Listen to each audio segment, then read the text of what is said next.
What the is Retribution? Not good, first of all. That's what it is. It's just not a good film. This concoction of hypnotic and lock, mostly hypnotic, Stop, police. because it stars a AAA actor as in Liam Neeson, and does nothing to highlight anything good about him as an actor. This movie really just does not care about Liam Neeson because they did not give him anything to do in this movie. This film clocks in at 1 hour and 31 minutes, so it is short. Give it that, because you don't want to be here for that goddamn long. It ain't got much to say. So you just start off looking at this car in the middle of a street somewhere. The camera pans out, and then the motherfucker just explodes. That shit made me laugh. The way it exploded, because I know it was supposed to be taken serious, and that's what made me laugh even more. But you cannot take anything in this movie seriously. Nothing. It's like taking this clown seriously. Pretty sure the clown has serious problems. I mean, it's a fucking clown. But when it has the clown makeup on and it's doing its thing, I'm sorry. Don't tell me about how your mama got robbed at 5 years old. I'm gonna laugh. I'm thinking it's part of the bit. Oh, it's not part of, oh, that's not a banana gun. That's an actual pistol. Oh, okay. That's pretty much what this movie is. It's a clown trying to tell you about some real life stuff. The explosion is when I got a hint that this movie may be terrible and very low budget and trash. When it had Liam Neeson and Papa from Stranger Things, I can look up his name, I'm not going to. I'll post it here in the edit. He's having a conversation with Liam Neeson, and they're establishing, they're doing the arbitrary dialogue. Oh my god, me and you were friends, we've been friends for a very long time, and we do business together, and man, I love you because we're friends doing business together. And you can just tell Papa is just, he does not care. You can see him reading a script. Legit, look at his, if you go see this movie, I wouldn't recommend you see this movie until it's come out on DVD or streaming. He is looking everywhere but at the camera that's supposed to be focusing on him and Liam Neeson having a conversation. The man is, you can literally see his eyes reading something as he's talking. I'm just like, Jesus Christ. You guys did not want to take any other takes? I guess not. I don't think there was more than one take in this film. I'm gonna be honest with you. I don't think anybody had more than one take. You can tell that man was like, hey, listen, man, I'm on Stranger Things. All right, I was in Oppenheimer. You got me for a couple of seconds. I'm gonna say what I have to say.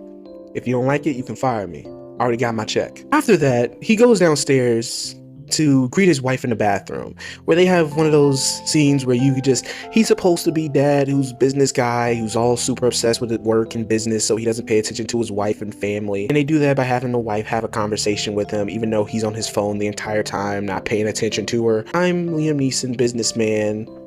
I don't need to pay attention to wife.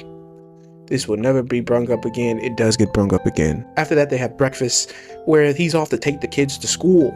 He's usually not a good father, but today he's decided to be a present dad, not just a dad who gives presents. As he's putting his kids in the car, he's driving them to school. He gets a couple of calls from a phone that he doesn't own that's already in the car. He answers it, and the guy tells him, hey, in the worst modulated After Effects voice coder, the guy tells him, hey, there's a bomb under your seat and it's pressurized, so if you move, if you stop the car, if you get out the car, if you get out the truck, it will explode. If you don't do as I say, I'll manually make it explode. I have the ability to do that. So that's pretty much what the plot is. He's just driving around trying to figure out why he has a bomb under his seat and why this person is targeting him. He's targeting him because there's a line at the beginning of the movie that sets it up where Papa, when he's talking to Liam Neeson on the iPad reading his script, he tells him, hey guy, you're the best capitalist I know. So he has a bunch of offshore accounts with 280 million euros, not dollars, euros. This is a European film. It's set somewhere in the EU. It's set somewhere in Europe somewhere. You start to realize that the guy wants money from him. So he put a bomb underneath his chair that could have gone wrong and never got the money because he needed him for the money.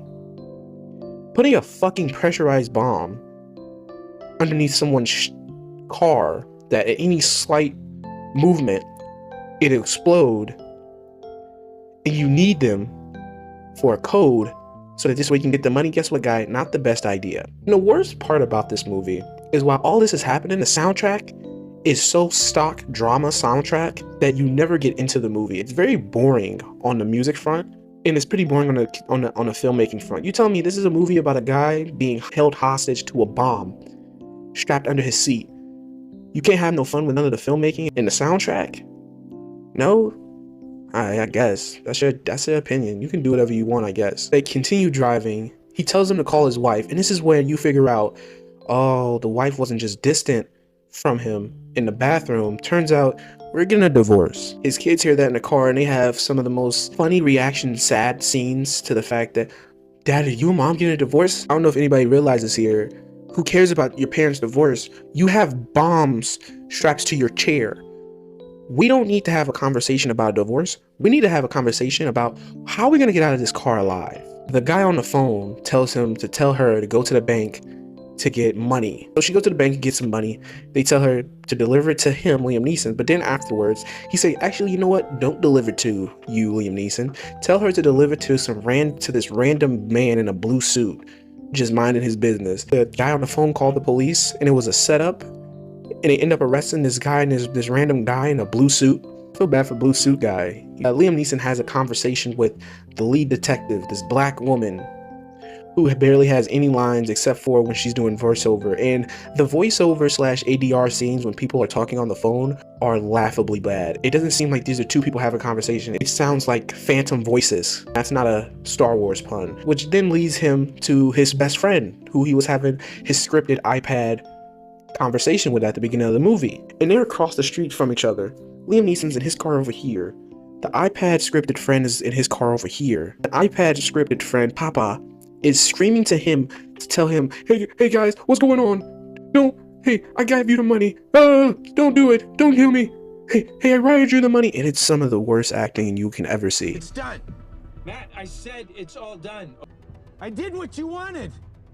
I'm not gonna lie, I was watching, I'm like, is this an SNL sketch? After that, his friend blows up. Boom. He's out of here. Figures out that the bomb is connected to a phone. So he tells the detective lady, cut off all the phones. What do you mean by that? Just where they lose signal, right? Which gives him a time to get his kids out the car, because after the explosion, they actually had like some shrapnel fly around. It got into his daughter's leg. And they're talking to the daughter in the back seat like she got shot in the face or shot in the stomach or in the chest. You go back there. You can make it. You can make it, daughter character. Don't die on me. She's not dying on you, bro. She just got shrapnel sliced the top of her leg. It didn't even go deep into her leg. It just sliced the top of it. He drives off after the kids get out the car and they're given to their mother, and they drive off to the ambulance and they drive off to the hospital. He drives off to go confront the bomb guy. Because at some point it turns into like a Liam Neeson movie where he goes, I'm no longer doing this anymore. I'm coming to find you in the face to face. No, I will not do what you say over the phone. I want to meet you face to face, and I will kill you there. And this man is just a random businessman. Why is he talking like Liam Neeson action guy? Like he's the guy from Taken who has a specific set of skills. He's just like a sleazy business guy. That's what the twist is. Papa's the bad guy. I thought you said he exploded. His car did explode. He tells him, I'm 5 steps ahead, even though he says, I didn't understand that. I didn't think the blast radius from that blast that I did to fake my death was going to be that bad. So he got scars all over his face. And he's just like, well, I'm about to make enough money that I can buy a new face. And I'm like, did we just get told our villain of this whole movie was incompetent the whole time? He drives off in the car. Or he runs his car into like a bridge railing where the car hangs off of the bridge. So this way I knew this was going to happen. I thought 2 ways that he was going to get himself out of this one. Either he was going to drive really fast and hop out the car while he was driving. Car is hanging over the railing. Liam Neeson unbuckles his seatbelt, gets out the seat, and even though he's supposed to just drop right down, like linear, he flies 5 feet away from the car. The car explodes and he survives. He gets out the water, he looks back, and the black detective lady is just sitting at the bridge looking at him.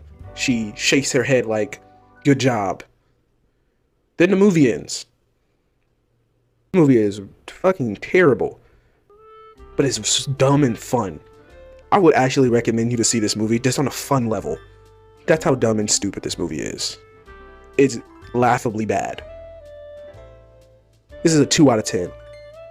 Get out of my face.